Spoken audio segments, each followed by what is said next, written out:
What am I most concerned about in higher education? Well, I'll have to give you a slightly philosophical answer on that, because I think that time frame matters a lot. There are short-term, medium-term, and long-term challenges that higher education faces. And I think I'd like to talk about the long-term one because that interests me the most. My long-term concern about higher education as it's currently practiced in the United States is whether it is sustainable in the long term. I have my doubts.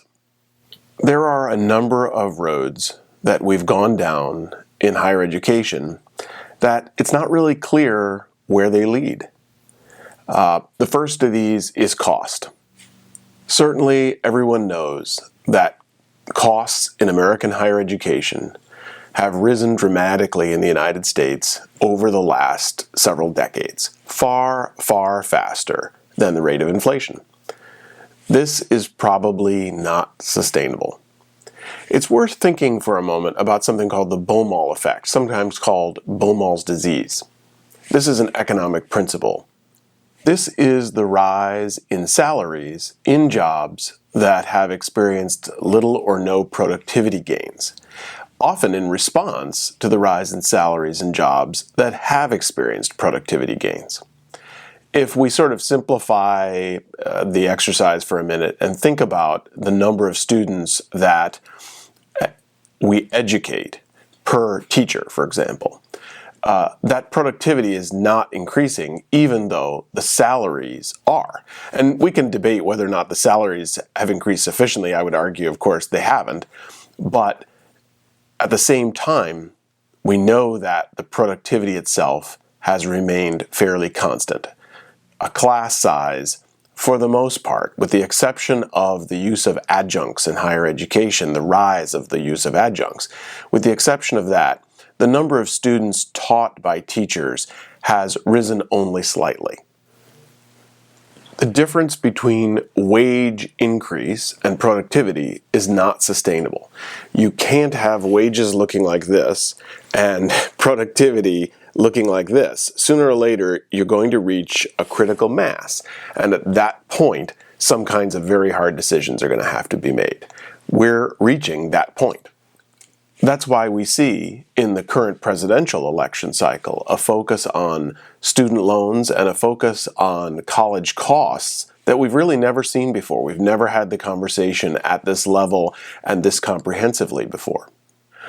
So I think by definition, the Baumol effect means that in the case of higher education, at some point we will reach this critical mass. The day of reckoning will come, and the higher education cost versus revenue structure will have been shown to be unsustainable.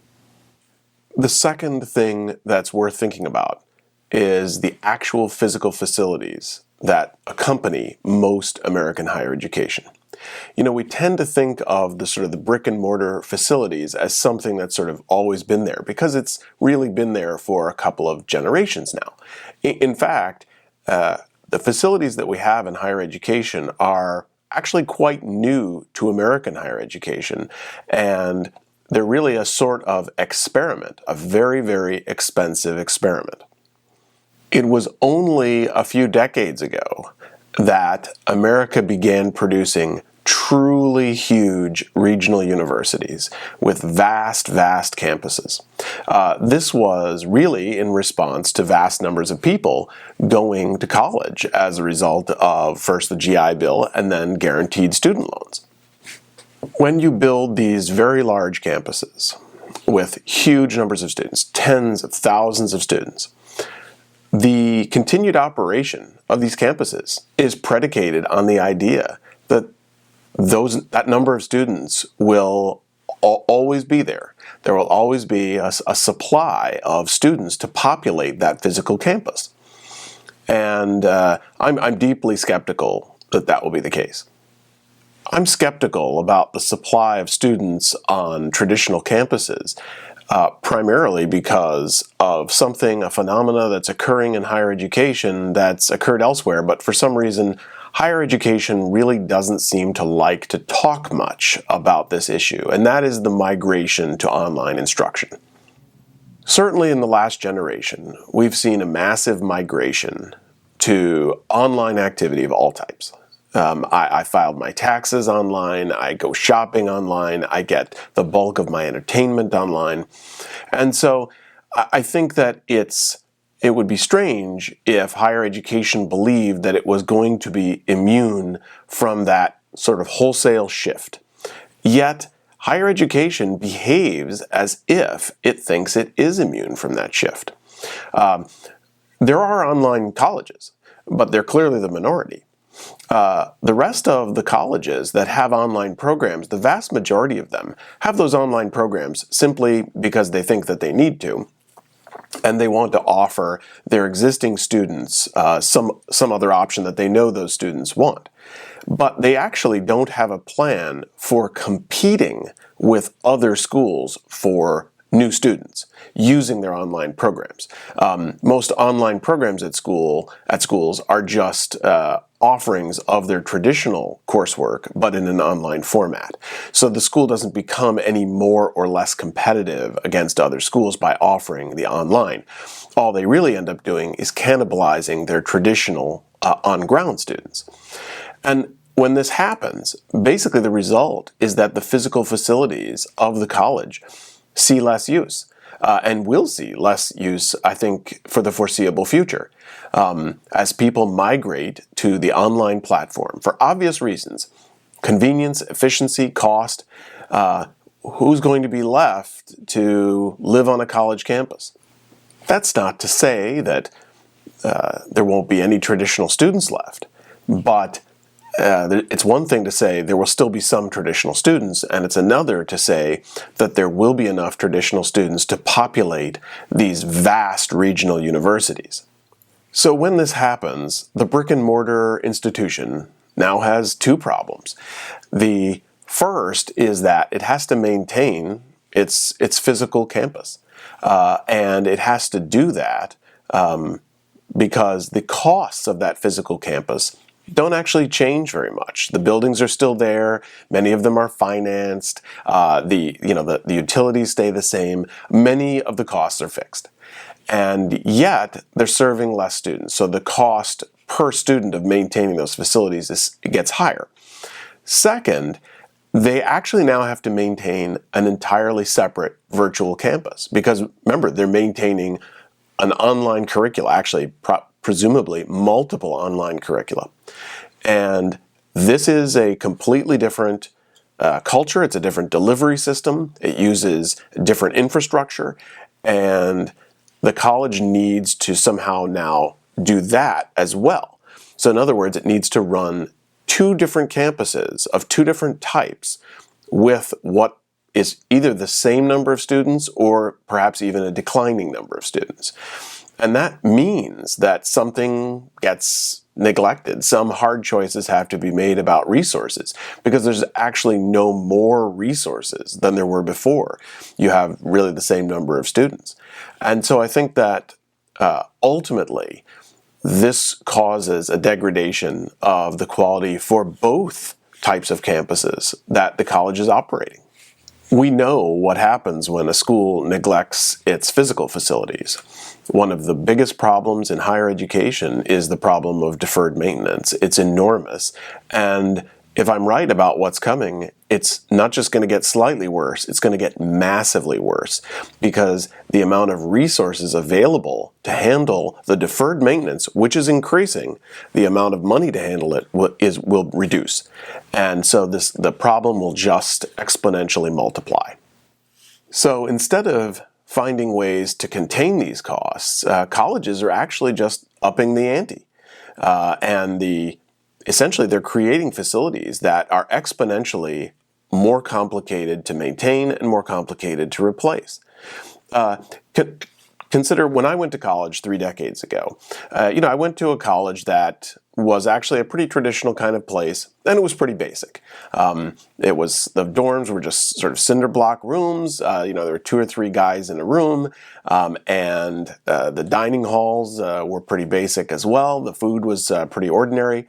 And I contrast that with what my own kids experience today. I have a daughter who goes to a large Midwestern university, and when I go there, I walk around, and it's pretty amazing. Her dorm room is essentially a replica of a very high-end apartment with every kind of appliance and every kind of amenity.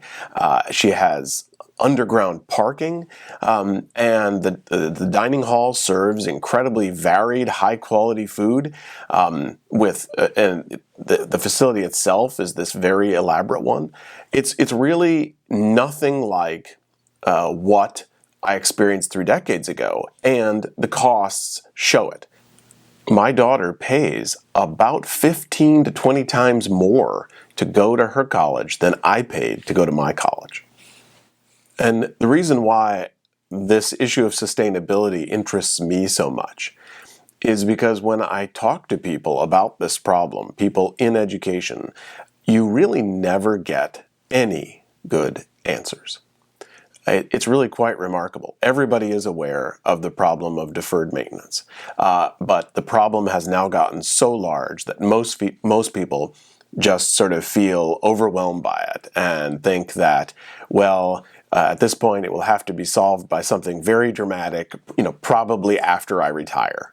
And I think most people understand that there's obviously a dramatic shift to online instruction occurring, but I don't think anybody has a real handle on how to be competitive in that space.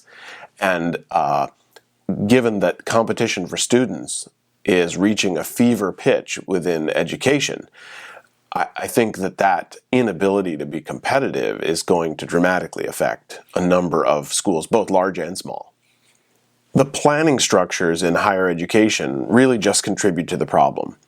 So accreditors obviously expect schools to have strategic plans, but those strategic plans are typically 3 to 5 years.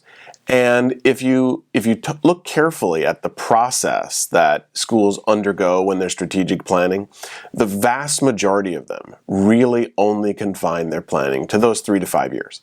That is, there's nothing really baked into the process that looks 15 or 20 years down the road and says, well, at the end of this 3 to 5 years, we want to have positioned ourselves in the following way for what's happening 15 years from now or 20 years from now. And so as a result, schools aren't really ever dealing with these truly long-term issues. That's, for example, why the problem of deferred maintenance has become so significant, because schools, it's such an enormous problem and it would require so much resources and time to fix that for the most part, schools just wait for somebody else to come up with a good solution. It's also really difficult to talk about these problems at public colleges because they're very significant problems. And so when someone sort of says, look, our school is facing this very, very serious problem. We're not facing it this moment, but it's coming and it's going to be big. The problem is having those discussions in public, schools are very, very reluctant to have those kinds of conversations. They can be used against the school for recruiting purposes. They can be used against the school for public support. And so I think that schools really have trouble talking about the most fundamental problems because nobody ever really wants to say, look, we have this very fundamental problem, because the whole point of a school is to give students long-term confidence that if you enroll in our school, we'll still be here 4 years from now when you complete your degree, and your degree will still mean something 40 years from now because our school will still be around 40 years from now. So when I'm thinking about the most serious problems facing higher education, I think that in the long term, it's this issue of sustainability, because ultimately, a problem that may be solvable now may be insurmountable later. And it's up to us to sort of think about those problems, to articulate them clearly, to confront them, to admit that they're real problems, because it's really only then that we can actually go about trying to find solutions, workable solutions.